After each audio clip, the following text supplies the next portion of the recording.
Looking comfy. We set the room up yesterday. We had Dave and Jane pop over the weekend, and they are friends of ours who want to come doing some big blue water sailing with us. So we're like, right, let's clear up the boat a bit, make a bit of space so the kids can be safe, and get the piano out, get the sofa out, show them a bit of how it's going to be. It's good, but all this thinking and chatting about, you know, like crossing Atlantic and big adventures in the future, it's got me back into like, in my head. So yeah, didn't sleep much. So got to bring it all back in, got to focus, we've got to do one job, systematic, at a time. We've got this countdown to splash day. We're currently on 2 weeks. Tomorrow is when we're going to go in the water. Actually, in terms of splash, there's only getting the rig back on, which is almost entirely out of our hands. That's like maybe 10% of that's us. But getting the mast on, all these other bits and pieces, that's them. I've got 2 lots of cleats to get on, and hopefully this week the new P bracket will arrive, and I'm going to get that on, and all the stern gear, the rope cutter and the propeller all back on. All being well, we are ready to splash, which is pretty cool. I'm basically there in terms of my actual work I've got to do. It's only a few hours left of actual physical work, but there is worrying about it for at least another week or so, and of course until the moment we go in the water. Where I'm at now is I don't think Ben's coming in today, Andy's not here, which is in a way is quite good, so I get to clear my head. So I'm going to tidy up a little, get all the stuff packed away again so it's a bit neat and tidier. A lot of this week I'm hoping to focus on the galley, and that along with firmly securing the final fixings on the piano and the sofa, and taking out the bits of the sofa we're not going to keep, actually would make this space feel almost livable, which would be pretty cool. Oh, and then the other thing, so we were in over the weekend, and the one room on the boat that's finished, Kelly started ripping it apart.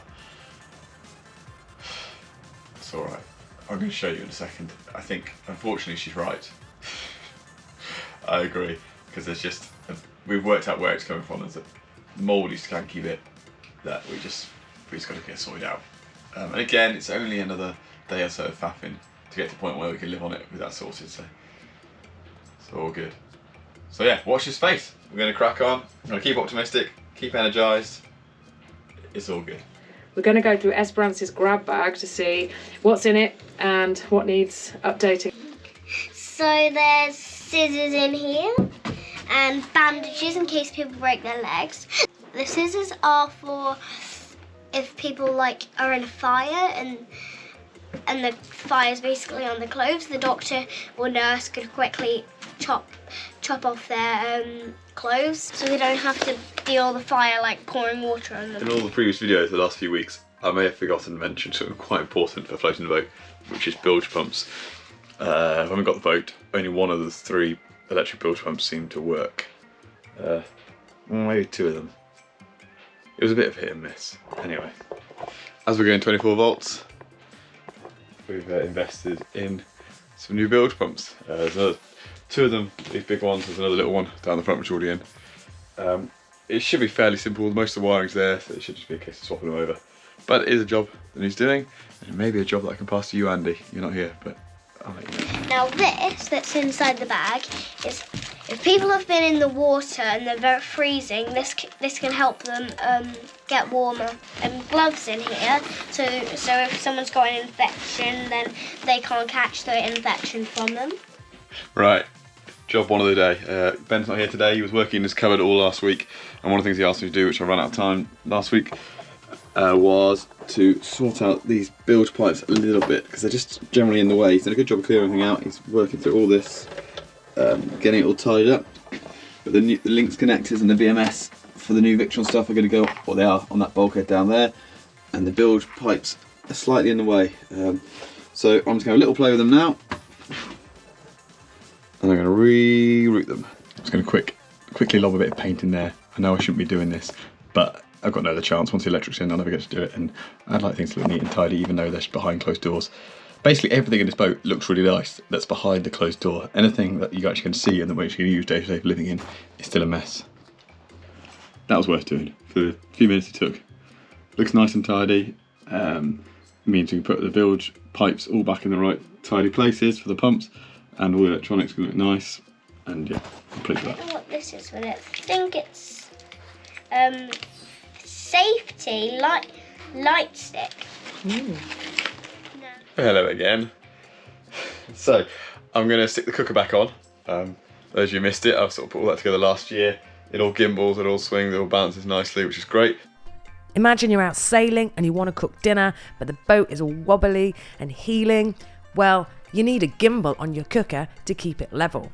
We want an induction cooker on our boat, but we don't want to pay the £5,000 we were quoted for a marine induction gimballing cooker. So we decided to buy an IKEA induction cooker and make our own gimbal. Hugh used maths and physics, a bit of paper, a wobbly structure thing and a spirit level. I don't know exactly what he did. Maybe we'll start a series of short how-to videos and I'll get him to explain it.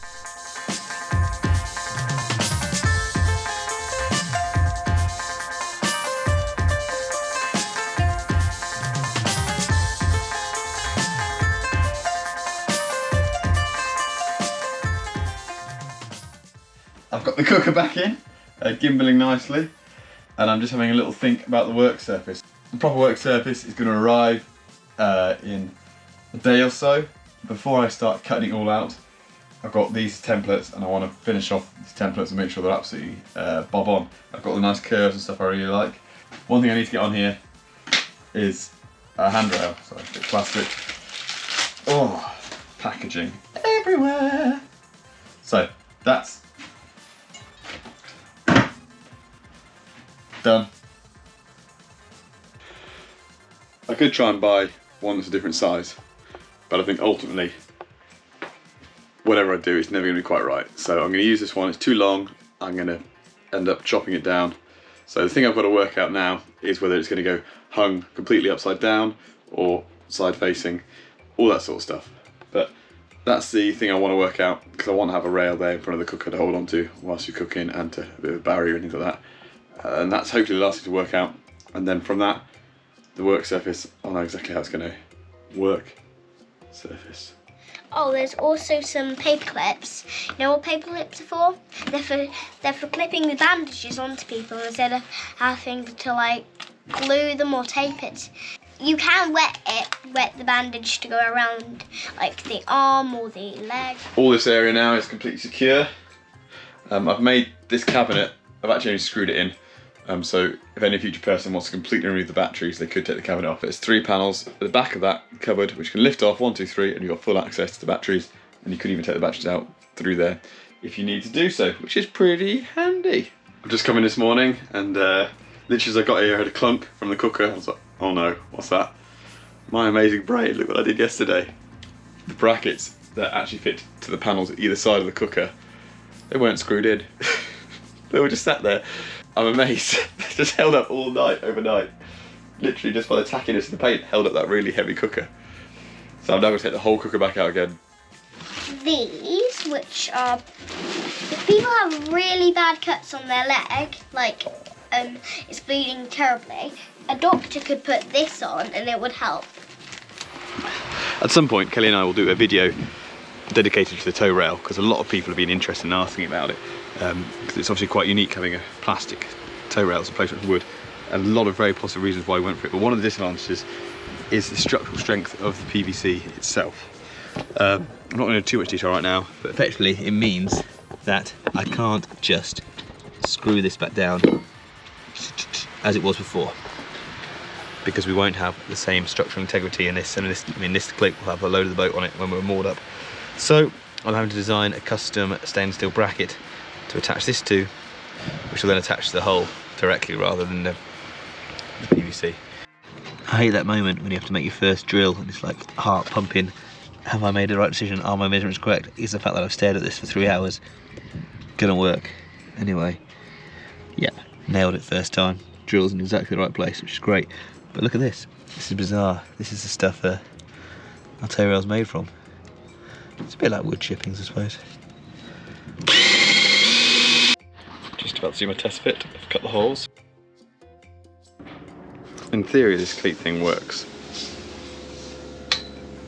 However, because the upstand on the hull is not exactly vertical, I've got to make the plates angled. And because the plates got to be angled, it means they don't go in. It's a faff.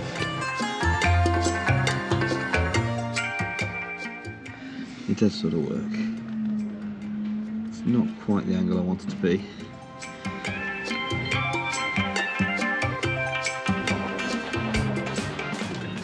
that is why we can't fix the boat to that. This has proved another quite big faff, but I think we've got there. I found a much better way of templating it as well. I made this up. So the fabrication boys can just put that on there and then put the new blocks, that, on the other one.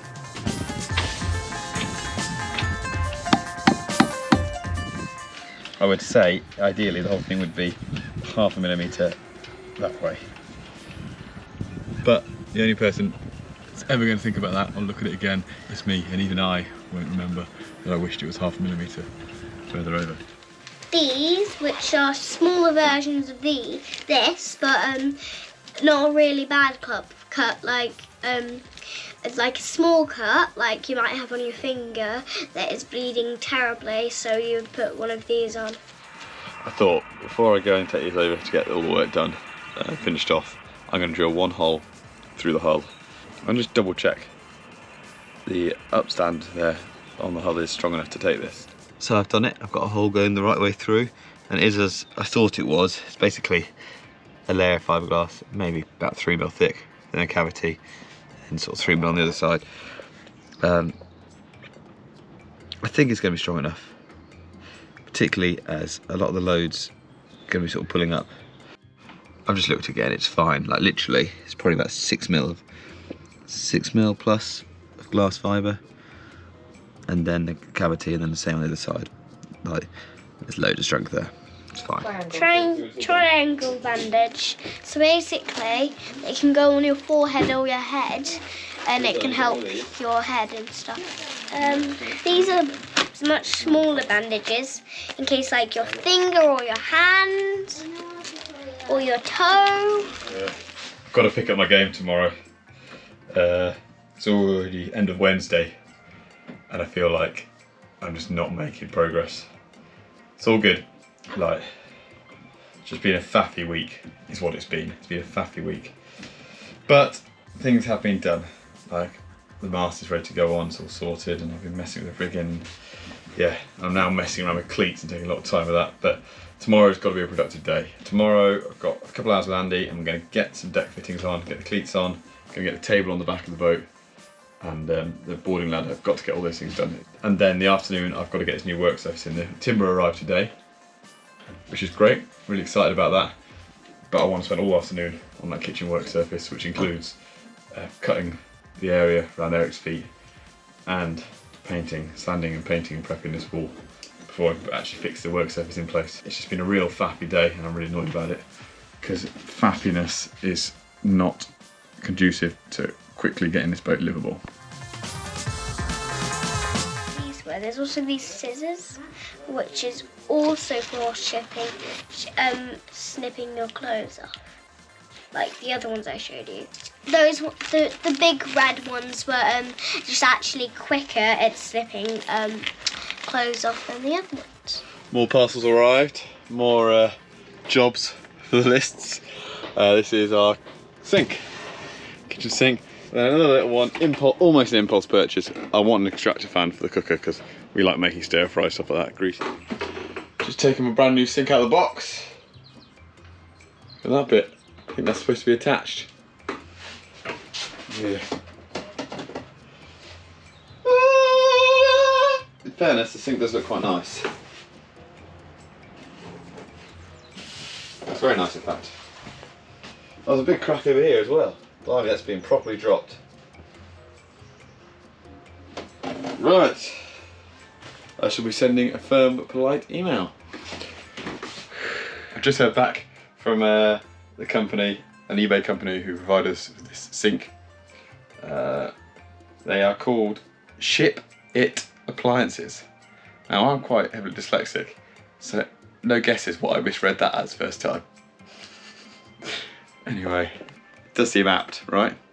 The other thing about it is, even if it wasn't cracked in several places, there's no template for putting it in, and we've sat there looking, Andy and I, at the all the clips that clip it into the work surface, and they don't fit. They're for a different model of sink, so the whole thing's a joke. So anyway, Ship It Appliances have told me they're going to refund me and asked me to dispose of this.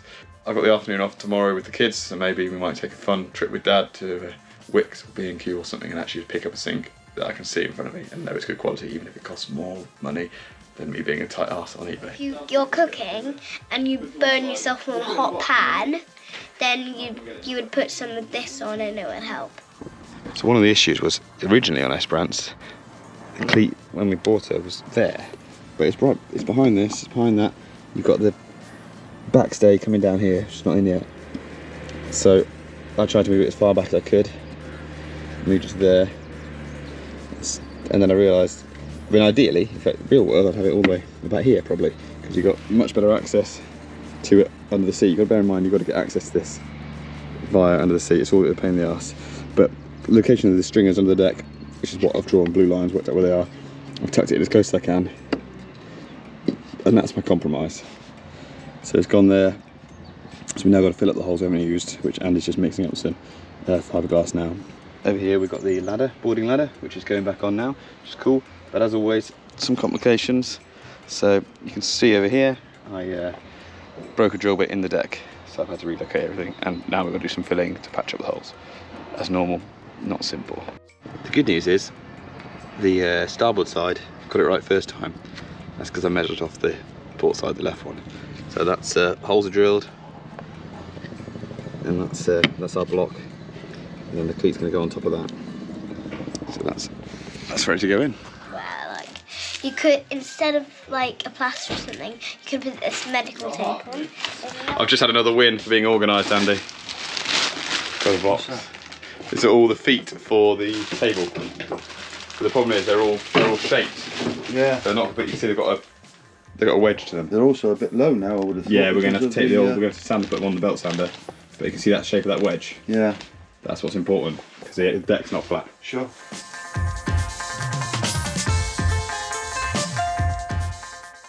I can see where it is below the decks. I'm measuring across to where Andy is, and Andy's rubbing back with a bit of sandpaper to see where the filler is, so we can exactly line up, just re-drill the same holes as before.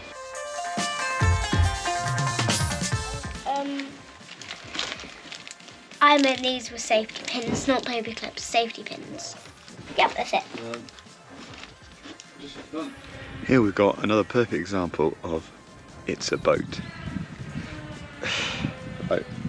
This is not actually fixed in position yet, but it's back where it should be. Because of the way this has worked with the teak deck removal, this whole thing has ended up, the thickness of the teak deck lower, 11 or 12 mil than it was before. Similarly, we've got the new hatching, which is raised up slightly. This is a new frame. Ready for this? Ooh, it's like in a couple of minutes as well. I mean, I'm gonna just put some blocks under here, raise the table up. But it's a perfect example of some of the issues we've got working on a boat. Like, I'm trying to work out what it is about boats, why they're so much harder to work on than anything else. But you've got, I mean, yeah, you have standard parts, you get standard like fittings and standard components, but the installation and the design for that installation, every single boat, it's unique. Everything is bespoke, and that's the best word for it. You then compile that bespoke nature with the spaces you're in, and the biggest thing is you're just always trying to save space. It's like, that is your premium on a boat, is volume. So it's like, if I can get two functions out of a single place, I will do. If where I've got to work, it's like, oh, I've got to get underneath something else to get to it because of this matter of, yeah, volume and space. And finally, I suppose, just the fact that the environment is so harsh. You know, you've got to have these sort of high quality stainless steel components, things like that everywhere that can withstand this harsh marine environment. And that comes with extra complications as well as cost, of course. But yeah, so yeah, bespoke, low volume parts, very expensive, harsh environment, and just space. That's why working on a boat is just so much trickier than not working on a boat. So there were also 3 safety whistles in the bag. So you basically blow the whistle, and it's emergency people. It makes people come to help you, and like it's a signal basically to help people. A friend of ours gave us a load of old life jackets no longer required, so we decided to use one of them as an education tool. Ready? Yeah.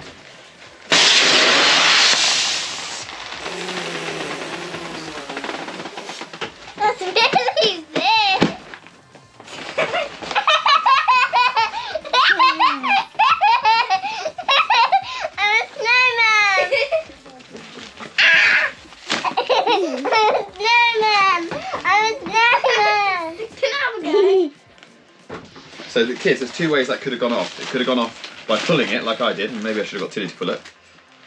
And the other way it going off was it would do it automatically when you jump in the water. Right. But these are the sort of life jackets Mum and Dad wear. Your life jackets are always buoyant. So you know when we wear these little things like this, that can become one of these. Please excuse the flickery lights. It's quite late.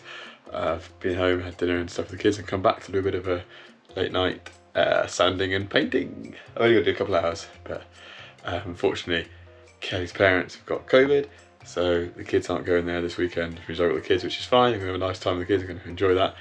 But it means I've lost a sort of day and a half of boat time. So I'm in doing a little bit of makeup tonight.